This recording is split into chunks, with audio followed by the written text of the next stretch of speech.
आपको बताऊं कि कोई बंदा जॉबलेस नहीं होता। जॉबलेस होता है बंदा बाई चांस या बाई चॉइस। कोई बंदा ओरिजिनली जॉबलेस नहीं होता।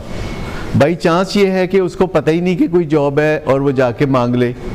बाई चॉइस ये है कि वो जाने नहीं चाहता, वो कहता है कि मैंने तो डायरेक्टर ही बनना है किसी फर्म का। अगर कोई बंदा जाके कहता है कि जनाब मैं आ गया तो मैं हुण जॉब करना है तुहाडे कोल, तो आप क्या बिगाड़ लेंगे उसका? तुहाडे कोल आ जाए कोई बंदा कहता कि जी मैं जॉब करना है तुहाडे कोल, मैं रख लूंगा सर उसको। चलो तुसी कह देंदे हो कि यार मैं तुहानू सद्दिया तू काहदे लई आ गया। वो कहते जी मैनू जॉब की जरूरत है ना, तो मैं सोचा कि तुहाडे कोल बड़े काम ने तो मैं आ गया। हुण तुसी कहो कि नहीं मेरे कोल तो कोई काम नहीं, चलो आप बोली जाएंगे, मतलब आप कहें कि जी नहीं मेरे कोल तो कोई पोस्ट नहीं गई, मैं तो तेनू रखना ही नहीं। वो कहते जनाब मैं पैसे भी नहीं, बिल्कुल नहीं पैसे लाँगा, कभी यार मैनू जरूरत नहीं, मैं पैसे तो बगैर भी तो नहीं रखना। कहते जनाब मैं रोटी भी दाता साहब तो खा के आवांगा, तुहाडे लिए लैके आवांगा।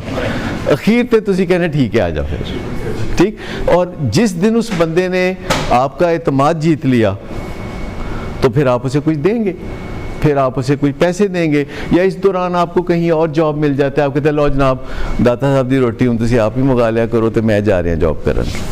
वो कहते नहीं होल्ड इट तू बड़ा चंगा बंदा है, 10 कितने पैसे लेंगा।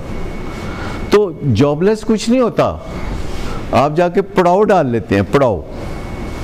मैं ऐसे लोगों को बिल्कुल जानता हूं कि जो किसी जगह और बड़े काम के लोग होते हैं जो पड़ाव डाल लेते हैं।